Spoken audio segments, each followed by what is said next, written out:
Welcome to trending சமையல் friends. இன்றைக்கி வீடியோவில் நம்ம எப்போவும் சொல்கிற மாதிரி கிச்சனுக்கு தேவையான நிறைய யூஸ்ஃபுல்லான டிப்ஸ் வந்து ஷேர் பண்ணியிருக்கேன். வீடியோ இன்ட்ரெஸ்டிங்காக இருக்கும், ஸ்கிப் பண்ணாமல் பாருங்கள். ஃபர்ஸ்ட் இப்போ என்னன்னு சொல்லிட்டு பார்க்கலாம். இந்த மாதிரி அதிகமான அளவில் நம்ம குக்கர் வந்து யூஸ் பண்ணி சமைக்கிறோம் அப்படின்னா அந்த குக்கர்லேருந்து இந்த மாதிரி தண்ணி வந்து லீக் ஆகிட்டே இருக்கும். அதாவது நம்ம விசில் வர்றதுக்கு முன்னாடியே பார்த்திங்கன்னா தண்ணி இந்த மாதிரி லீக் ஆகிட்டே இருக்கும். விசில் வந்து வர்றதுக்கு ரொம்ப லேட் ஆகும். அடுப்பு வந்து நீங்கள் என்ன தான் ஹை ஃப்ளேமில் வச்சு நீங்கள் வந்து சமைக்கிறீங்க அப்படின்னாலுமே விசில் வர்றதுக்கு ரொம்ப லேட் ஆகும். இந்த மாதிரி வந்து செய்கிற ஒரு சின்ன சின்ன தப்பால் நமக்கே தெரியாமல் நிறைய அளவில் நம்ம கேஸையும் வந்து வேஸ்ட் ஆக்குறோம், அதே மாதிரி நம்ம பொருளையும் வந்து வேஸ்ட் ஆக்குறோம். இந்த ஒரு தப்பை நம்ம தொடர்ந்து பண்ணிகிட்டே வரும்போது என்னாகும் அப்படின்னா ஏகப்பட்ட அளவில் நம்ம காசும் வந்து வேஸ்ட் ஆக்குற மாதிரி இருக்கும். அது என்ன சின்ன தப்பு, அதை எப்படி சரி பண்ணுறது அப்படிங்கிறத இந்த வீடியோவில் பார்க்கலாம். ஃபஸ்ட்டு நம்ம வந்து குக்கரில் சமைக்கும்போது அது சாப்பாடோ குழம்போ என்ன இருந்தாலுமே அதை கிளறும்போது நம்ம என்ன பண்ணுவோம், கிளறி முடித்த உடனே அதை இப்போ அந்த சைடில் வந்து ஒரு 2 தட்டு தட்டுவோம் இல்லையா, கரண்டி வச்சு. அது வந்து நம்ம வேணும்னு பண்ணுறதில்ல, நமக்கு அது வந்து அப்படியே பழக்கமாகவே ஆயிடுச்சு ஆரம்பத்துலேருந்தே. அந்த மாதிரி எத்தனை பேர் பண்ணுறீங்க அப்படிங்கிறதையும் கமெண்ட்டில் சொல்லுங்கள். இந்த மாதிரி நம்ம பண்ண பண்ண கண்டினியூஸாக என்னாகும் அப்படின்னா அந்த குக்கரோட அந்த சைடு பகுதி, அதாவது லெஃப்ட்டை விட ரைட் சைடில் நம்ம கரண்டி வந்து அதிகமாக பிடிக்கிற பக்கம் பார்த்திங்கன்னா ரொம்ப டேமேஜ் ஆகிடும். உங்களோட குக்கர் எடுத்து நீங்கள் இப்போவே கூட வந்து செக் பண்ணி பாருங்கள், கண்டிப்பாக இந்த மாதிரி மார்க் ஏதாவது இருக்கும்.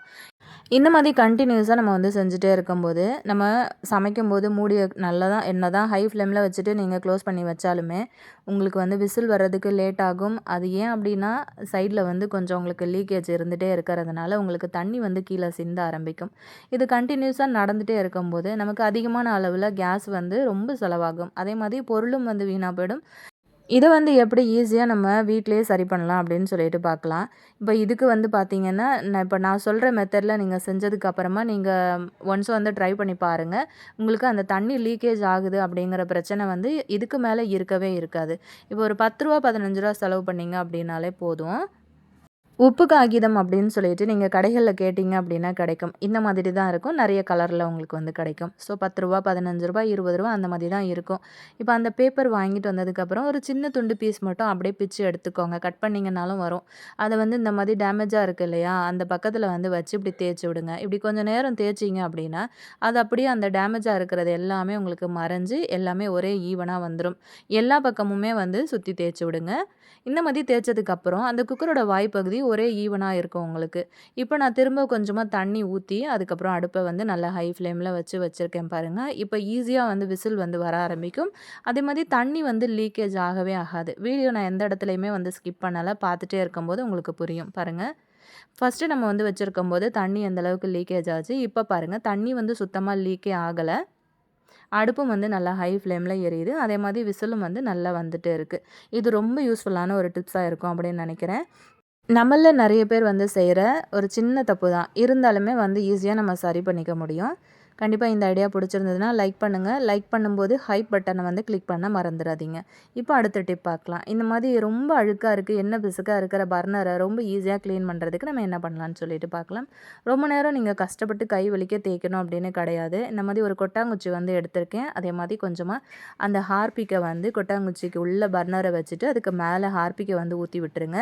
இப்போ ஒரு ஓவர் நைட்டு நீங்கள் விட்டீங்க அப்படின்னாலும் காலையில் எழுந்து பார்க்கும்போது உங்களோட பர்னர் நல்ல பளபளன்னு பளிச்சுன்னு க்ளீன் ஆகி இருக்கும். இப்போ ஹார்பிக் வந்து யூஸ் பண்ணியிருக்கிறதுனால நீங்கள் பர்னர் தொட்டு க்ளீன் பண்ணும்போது கையில் வந்து க்ளவுஸ் போட்டுக்கோங்க. நான் வந்து பார்த்திங்கன்னா அந்த ஒரே ஒரு பர்னர் தான் வந்து போட்டு வச்சுருந்தேன். கொஞ்சம் நேரத்துலலாம் பார்த்திங்கன்னா எனக்கு அந்த எண்ணெய் பிசுக்கு, கறி, அழுக்கு எல்லாமே வந்து போயிட்டு ஓரளவுக்கு எனக்கு வந்து நல்லா க்ளீன் ஆகிடுச்சு. கையில் கொஞ்சம் பெயின் இருக்கிறதுனால நான் அதிகமாக தேய்க்கலை.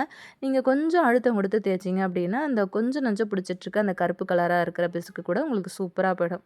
இப்போ நைட் டைமில் நீங்கள் வந்து இந்த பர்னரை வந்து க்ளீன் பண்ணணும் அப்படின்னா இப்போ நைட்டே வந்து ஹார்பிக்கில் ஊற வச்சுட்டு படுத்துட்டிங்கன்னா காலையில் எழுந்து பார்க்கும்போது நல்லா அதுக்கு டைம் இருக்கிறதுனால சூப்பராக ஊறி உங்களுக்கு நல்லா பளிச்சுன்னு க்ளீன் ஆகிடும். தேய்க்கிறதும் ரொம்ப ஈஸியாக இருக்கும். ட்ரை பண்ணி பாருங்கள். அடுத்த டிப் என்னன்னு சொல்லிட்டு பார்க்கலாங்க.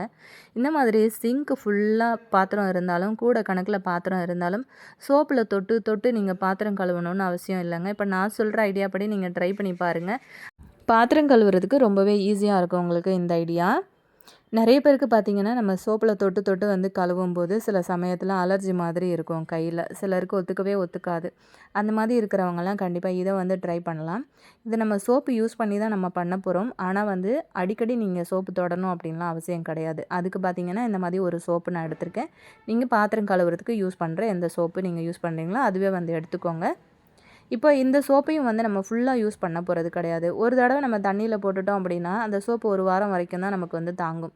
கரைஞ்சு கரைஞ்சு சீக்கிரமாகவே வந்து சோப்பே தீர்ந்து போயிடும். அந்த மாதிரியும் ஆகாது. சோப்பும் வந்து நீங்கள் சூப்பராக சேவ் பண்ண முடியும்.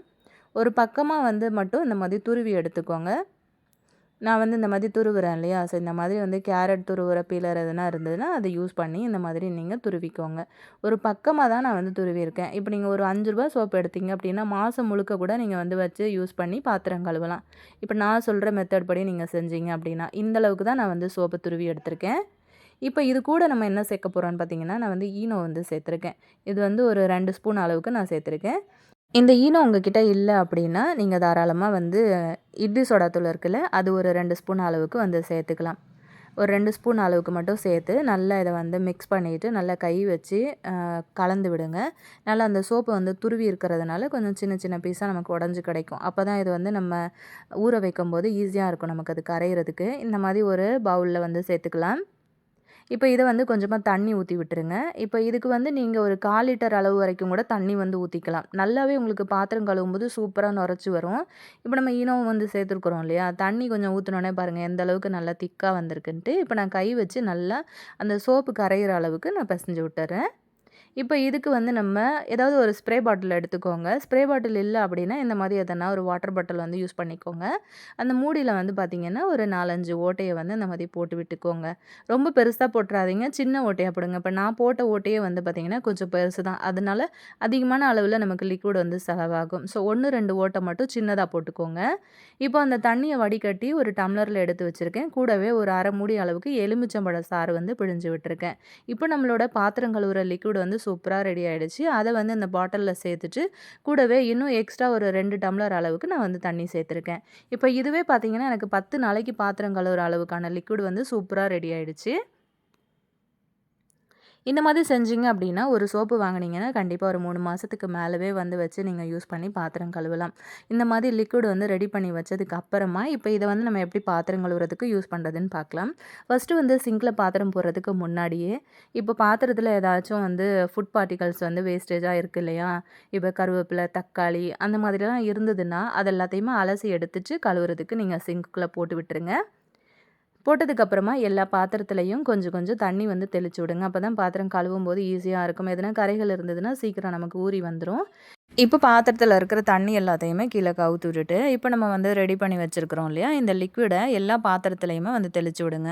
கொஞ்சம் ஹோல்ஸ் வந்து சின்னதா போட சொன்னேன் இல்லையா? நான் கொஞ்சம் பெருசா போட்டுட்டேன். அதனால கொஞ்சம் அதிகமான அளவுல எனக்கு லிக்விட் வந்து வர ஆரம்பிச்சிருச்சு. ஸோ நீங்க சின்ன சின்னதா வந்து ஒரு 2, 3 ஹோல்ஸ் வந்து போட்டீங்கனாலே ஓகேவா இருக்கும். இந்த தண்ணிய வந்து எல்லா இடத்துலயுமே வந்து தெளிச்சு விட்டுருங்க. அதாவது பாத்திரத்துல. அதுக்கப்புறமா இந்த மாதிரி ஸ்க்ரப்பர் ஒண்ண யூஸ் பண்ணிக்கிட்டு நம்ம வந்து பாத்திரத்த அப்படியே வந்து தேய்க்க ஆரம்பிச்சிடலாம். ஏன்னா எல்லாத்துலயுமே நம்ம வந்து அந்த சோப்பு தண்ணிய வந்து தெளிச்சு விட்டுருக்கிறதுனால, நமக்கு ரொம்பவே ஈஸியா இருக்கும். ஒரு ஒரு தடவையும் நம்ம வந்து சோப்புல தொட்டு தொட்டு பாத்திரம் கழுவணும்னு அவசியம் கிடையாது. இப்ப நீங்க சோப்பு வந்து யூஸ் பண்ணல, லிக்விட் தான் யூஸ் பண்றீங்க அப்படின்னாலுமே, ஒரு 2 ஸ்பூன் அளவுக்கு லிக்விட் வந்து எடுத்துக்கிட்டு, அதுல ஒரு 2 டம்ளர் அளவுக்கு தண்ணிய வந்து மிக்ஸ் பண்ணிக்கோங்க. கூடவே நான் வந்து சொன்ன மாதிரி ஈனோ வந்து சேர்த்துக்கோங்க. லெமன் ஜூஸும் வந்து கொஞ்சமா சேர்த்துக்கோங்க. இந்த மாதிரி சேர்த்து கழுவும்போது உங்களுக்கு பாத்திரத்துல அந்த மாதிரி தெளிச்சு விட்டுட்டு நீங்க பாத்திரம் கழுவுறீங்க அப்படின்னா, பாத்திரங்கள்ல உங்களுக்கு ஒயிட் ஒயிட்டா அங்கங்க பிடிக்குது அப்படின்னாலும், அந்த மாதிரி பிரச்சனையும் வந்து இருக்காது. அதே மாதிரி பாத்திரம் வந்து நல்லா பளிச்சுன்னு இருக்கும். பார்க்கறதுக்கு நல்லா பளபளன்னு ஒரு ஷைனிங் லுக் குடுக்கும். அதே மாதிரி உங்களுக்கு ஒரே தடவையிலே ஒரு தடவ தெளிச்சு விட்டதிலேயே நீங்க வந்து ஈஸியா அப்படியே வந்து தேய்ச்சு அழகா பாத்திரங்கள வந்து கிளீன் பண்ணிடலாம். இந்த ஐடியா ரொம்ப யூஸ்ஃபுல்லா இருக்கும் அப்படின்னு நினைக்கிறேன். இந்த லிக்விட் வந்து நீங்க ரெடி பண்ணி வச்சுக்கிட்டீங்கனாலுமே, 1 மாசம் ஆனாலுமே உங்களுக்கு வந்து கெட்டே போகாது. அப்படியே நீங்க வந்து வச்சு யூஸ் பண்ணிக்கலாம். இப்போ பாத்திரமும் ஃபுல்லா கழுவி முடிச்சுட்டேன். அப்படியே நான் வந்து சிங்க்கையும் ஒரு தடவ அந்த லிக்விட் வந்து போட்டு நல்லா தேய்ச்சு கழுவி விட்டுட்டேன். இந்த மாதிரி செய்யும்போது வேலையும் வந்து ரொம்ப ஈஸியா இருக்கும் அப்படின்னு நினைக்கிறேன். பாத்திரமும் நல்லா பளபளன்னு பளிச்சுன்னு கிளீன் ஆயிடும். இந்த ஐடியா உங்களுக்கு ரொம்பவே யூஸ்ஃபுல்லாவும் பிடிச்சிருக்கும் அப்படின்னு நினைக்கிறேன். கண்டிப்பா நீங்களுமே வந்து ட்ரை பண்ணி பாருங்க.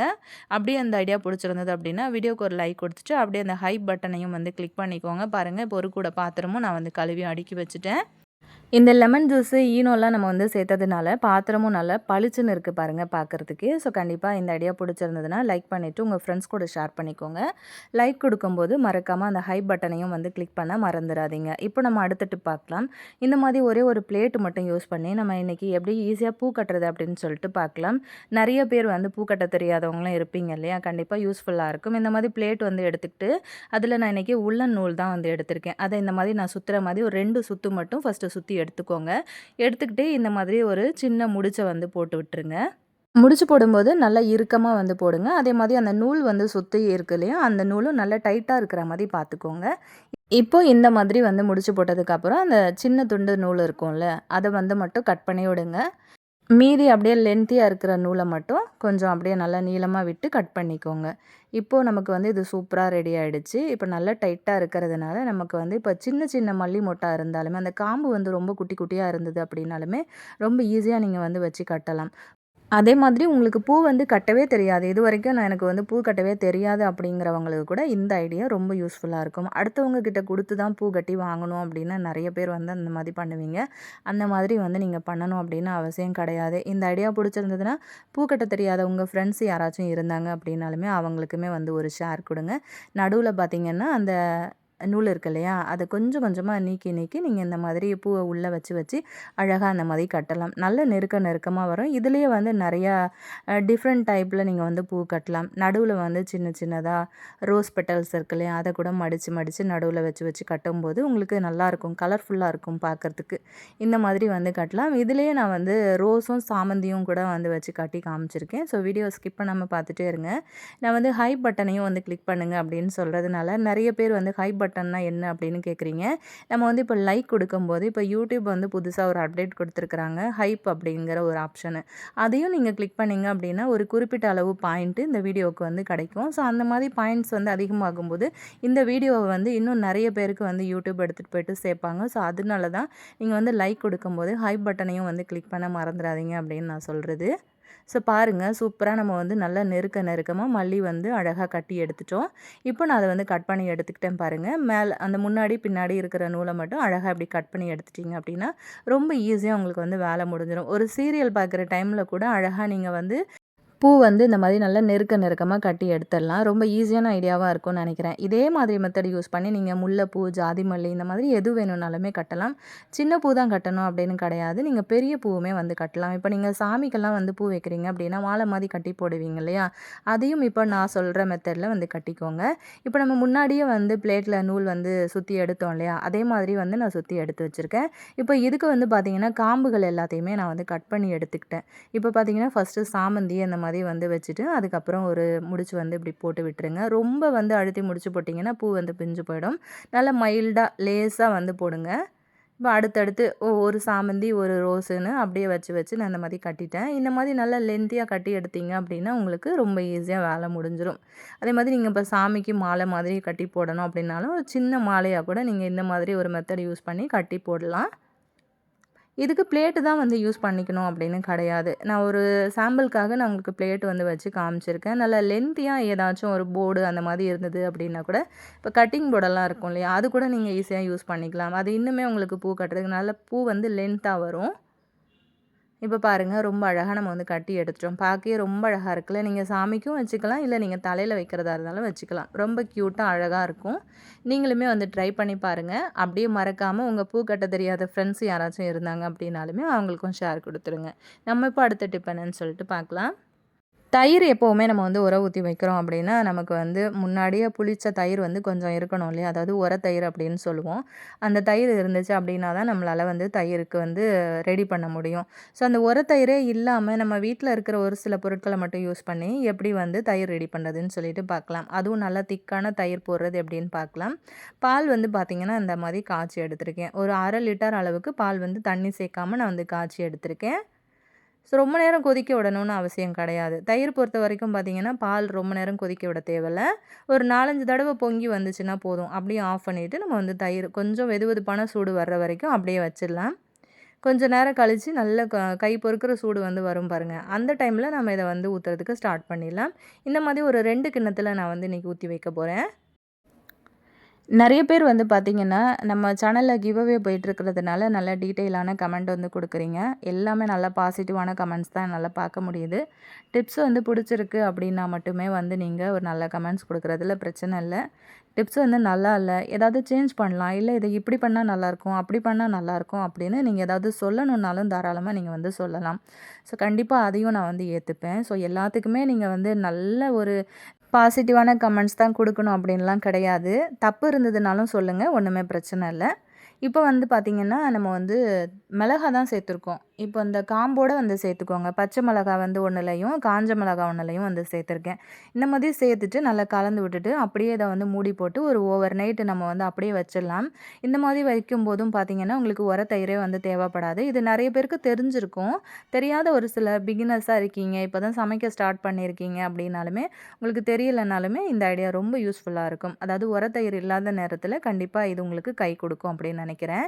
இது நான் வந்து நைட்டு தான் ஊத்தி வச்சேன். ஸோ காலையில இது வந்து எப்படி இருக்கு அப்படின்னு சொல்லிட்டு பார்க்கலாம். இப்ப நார்மலா நம்ம உரத்தயிர் வந்து போட்டு வைக்கிற தயிருக்கும், இந்த தயிருக்கும் எந்த ஒரு டிஃப்ரெண்ட்டுமே தெரியாது. மைல்டா அதில அந்த பச்சை மிளகாயோட ஸ்மெல் வந்து வரும். சாப்பிடுறதுக்கு ரொம்ப டேஸ்ட்டா இருக்கும். பாருங்க, அது காலையில நான் ஓப்பன் பண்ணி காட்டுறேன். தயிர் வந்து நல்லா திக்கா சூப்பரா உறைஞ்சு வந்திருந்தது. இந்த மாதிரி கூட நீங்க யூஸ் பண்ணி தயிர் வந்து போட்டுக்கலாம். ஸோ கண்டிப்பா இன்னைக்கு நான் ஷேர் பண்ணின எல்லா டிப்ஸும் உங்களுக்கு ரொம்பவே பிடிச்சிருக்கும் அப்படின்னு நினைக்கிறேன். பிடிச்சிருந்தது அப்படின்னா, மறக்காம அப்படியே அந்த வீடியோவுக்கு ஒரு லைக் குடுத்துருங்க. அப்படியே அந்த வீடியோவுக்கு ஒரு ஹைப்பையும் குடுத்துருங்க. உங்க ஃப்ரெண்ட்ஸ் கூடயும் வந்து ஷேர் பண்ணிக்கோங்க. சேனல இப்ப தான் நீங்க முதல் தடவையா பார்க்குறீங்க அப்படின்னா, மறக்காம சேனல சப்ஸ்கிரைப் பண்ணிக்கோங்க. கூட இருக்கிற பெல் ஐக்கானையும் பிரஸ் பண்ணிக்கோங்க. அப்பதான் நம்மளோட அப்டேட் எல்லாம் நீங்க மிஸ் பண்ணாம பார்க்க முடியும். இப்ப பார்த்தீங்கன்னா உங்களுக்கு தெரியும். சூப்பரா தயிர் வந்து உறைஞ்சு வந்துருச்சு இல்லையா? ஸோ இந்த மிளகாய் எல்லாத்தையுமே நம்ம வந்து தனியா எடுத்துடலாம். அதுக்கப்புறம் நார்மலா இந்த தயிர நீங்க ஏதாவது கண்டெய்னர்ல போட்டு ஸ்டோர் பண்ணி வைக்கிறதுன்னா, அப்படியே எடுத்து ஸ்டோர் பண்ணி ஃப்ரிட்ஜில வந்து வச்சு கூட யூஸ் பண்ணிக்கலாம். தயிர் வந்து ரொம்ப திக்காவே எனக்கு வந்து உறைஞ்சு வந்திருந்தது. ஸோ நான் ஸ்பூன்ல எடுத்து காட்டுறேன் பாருங்க. கண்டிப்பா நீங்களுமே வந்து ட்ரை பண்ணி பாருங்க. இதே மாதிரி இன்ட்ரஸ்டிங்கான இன்னொரு நல்ல பதிவுல நான் உங்கள திரும்ப மீட் பண்றேன் ஃப்ரெண்ட்ஸ். Thank you.